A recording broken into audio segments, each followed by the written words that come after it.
Mahal ko po si Rowel.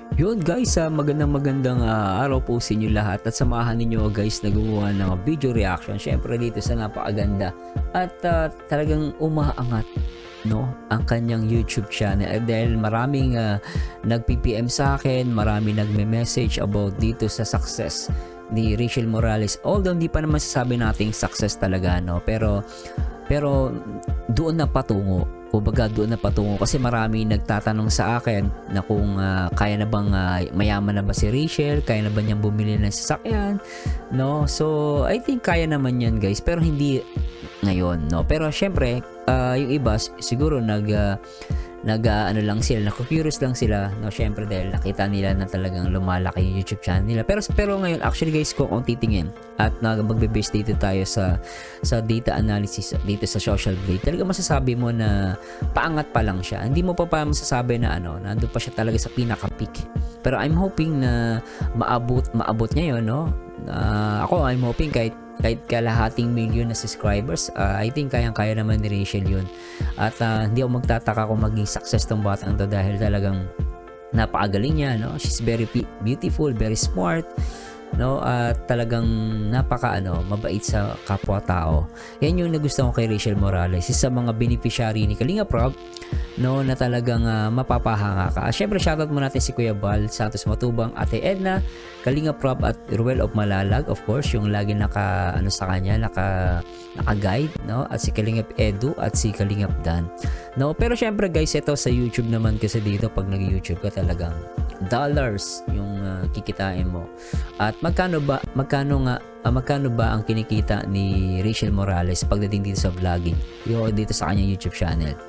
No, maganda kasi mapag-usapan to at maging updated tayo sa nangyayari, no, especially sa iniidolo natin na si Rachel Morales. At yun lang guys, sana samahan niyo ako at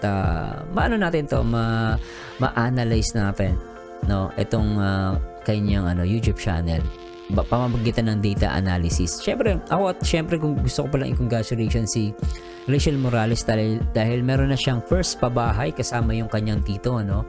At I'm hoping magtuloy-tuloy. At ako kasi kung tatanungin niyo guys, gusto ko talaga mag-focus talaga din si Rachel Morales sa pabahay.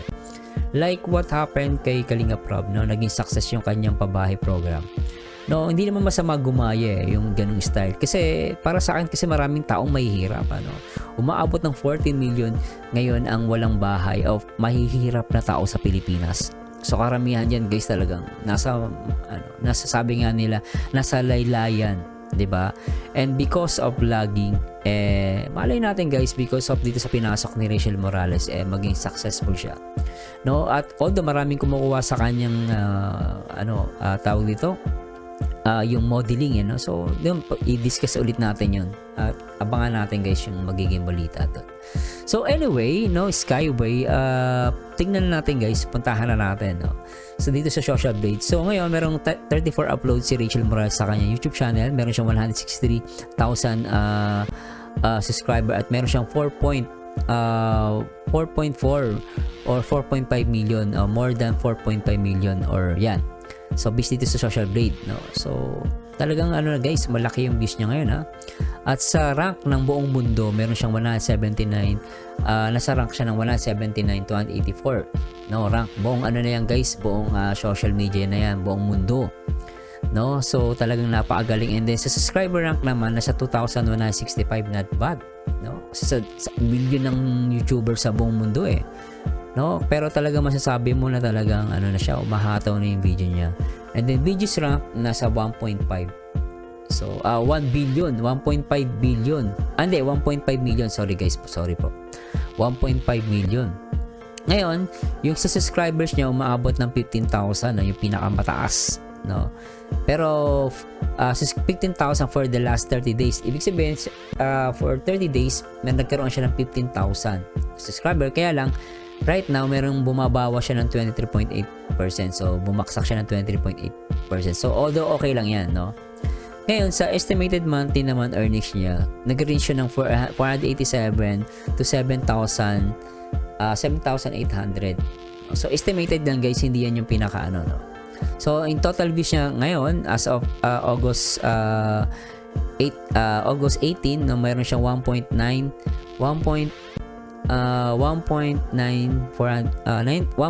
sabi na natin 1.9 million views. Pero tumaas to guys ng 129.2%. Siguro dahil upload siya ng upload at live. No, I'm hoping na magtuloy-tuloy yun kasi although ngayon kasi medyo mag-aaral siya pero dapat tuloy-tuloy yun kasi kapag tuloy-tuloy yung upload niya mas lalong sinasuggest ni YouTube yung kanyang channel. Kaya kung comment lang kayo kay Rachel, mag-comment kayo, mag-likes kayo, damihan nyo at sabihin nyo, encourage nyo siya na mag-upload everyday kahit mag-live. So yung estimated niya earnings niya yearly umaabot ng 5.8 thousand to 93,000 dollars, no? So estimated lang yan guys sa buong yun. So pag kinumpit natin in peso itong estimated monthly earnings, hindi to guys eksakto. Tandaan nyo, hindi po to eksakto, estimated lang po. So pag kinonvert mo yun sa Philippine peso, maabot siya ng 440,000, no, yung kinikita niya. So talagang pwedeng pwede na makabili ng second hand sasakyan yan or maliit na sasakyan. So sa yearly naman, so ang possibility na kitain niya is aabot siya ng 5.2 million. No, so kaya-kaya niyang kitain yan kung magtuloy-tuloy yung kanyang YouTube channel. So dito may mga time maganda yung record niya, no. So ever since nag-start siya, naabutan niya agad yung 1 million views. So pero may time bumaksak siya. So dapat talaga tuloy-tuloy yung upload niya kasi kapag hindi tuloy-tuloy, so May 29 maaaring ito yung busy siya, hindi siya nakapag-upload. Pero ngayon kasi as of July to August talagang tumaas yung views niya because tuloy-tuloy yung live niya at pag-upload. Yun ang napansin ko. So sana magtuloy-tuloy, no. So yan. So ito yung then yung subscribers niya bumaksak, merong time na tumaas din. So yun lang guys, sana naiintindihan niyo to So lang to guys, sa analysis lang natin kay Rachel Morales, no. At yan, no? So ngayon meron siyang umabot na siya ng 30,000. So sana magtuloy-tuloy guys yung kanyang itong kanyang dito sa Social Blade, no. At I'm hoping na tumaas pa. So sana mag-upload siya live everyday. So maganda yon. So simpleng lang vlog. So at I'm hoping na siguro kung makakuha siya ng sarili niyang editor, mas magiging no, mag-invest siya sa sariling editor, yung pinaka the best talaga, no. So yan po yung ating ito yung data analysis natin, no. Ngayon guys, paangat pa lang yan. So hindi pa yan, although siguro sa darating na panahon, no, makakapag-ipon siya at kikita siya ng maraming pera dito sa mundo ng YouTube. At syempre hindi lang naman pagkita ang habol ni Rachel. At syempre yung housing project na gusto niyang gawin, no, dito sa kanyang endeavor or sa kanyang karera, no. Maraming pwedeng maging career si Rachel artista, vlogger, marami guys. Habang bata, grab the opportunity. Yung basher nandiyan na lang yan, pero na-handle yan. At kitang-kita ko naman si Rachel, talaga na-handle niya na yan. At talagang napakasipag niya pagdating sa vlogging. Kaya natutuwa ako sa batang ko, no. At syempre hindi natin dyan guys, hindi natin pwedeng kalimutan na yung pagiging supportive ni Ruel of Malalag, no. Sa MU, di ba? Sabi nga nila MU or mag-uyab, joke lang guys pero sabi nga nila higit pa sa best friend yung kanilang relasyon ngayon. At ako talagang naniniwala ako na talagang malaki yung yung influence ni Ruel of Malalag. Agree ba kayo doon guys? Please comment down below, no. Talaga yung influence ni Ruel of Malalag kay Rachel Morales ay talagang nakatulong ng malaki. At yun lang, talagang kumbaga good teacher si Ruel of Malalag. Kasi talagang tinuturuan si Rachel, no. Mas na-expose si Rachel Ito yung advantage kasama mo agad yung isang batikan or isang experiencedong tao, isang experienced or experienced vlogger na lang. Sorry guys, nahirapan ako sa Tagalog. Experienced vlogger like Ruel of Malalag. Si Ruel of Malalag, nagsimula siya talaga from scratch. Ngayon talaga napaka-success na ni Ruel of Malalag. Minsan puntahan, itapik din natin yung YouTube channel ni Ruel of Malalag, no. At syempre, no, at abangan nyo guys yung iba't ibang mga topic natin, yung mga ganitong topic guys, no. At pwede kayong mag-suggest kung ano yung gusto yung i-topic natin, no, about Rachel Morales or Ruel of Malalag. Pwede guys, kahit ano guys, try natin i-topic. So pero so far ngayon, natutuwa ako dito sa takbo ng YouTube channel ni Rachel Morales. I'm hoping na talagang hindi siya pahinto-hinto. Mas maganda tuloy-tuloy, no? Basta upload ng upload every day, no? At I'm hoping na talagang mas tumaas pa to, at time to time guys, no, every week mag-update tayo dito sa YouTube channel ni Rachel Morales para maging updated din si Rachel.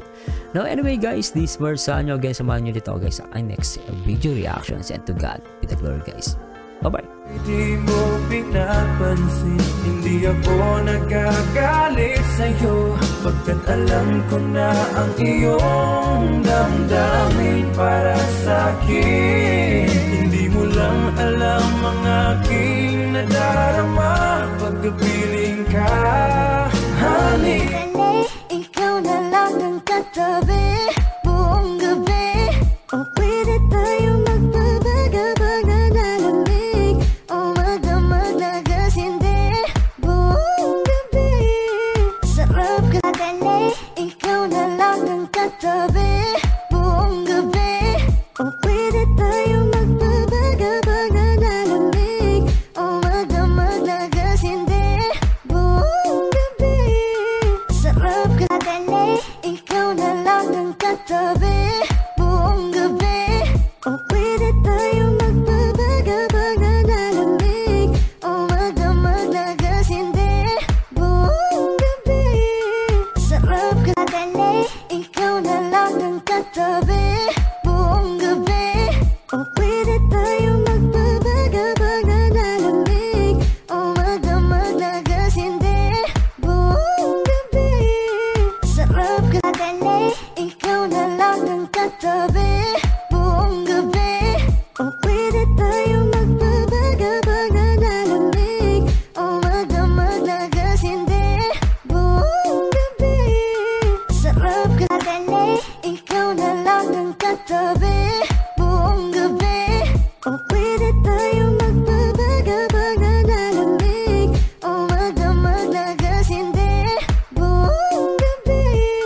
Sarap ka dali, ikaw na lang ang katabi buong gabi, o pwede tayo magbabaga-baga na lamig, o magdamag na gas, hindi buong gabi.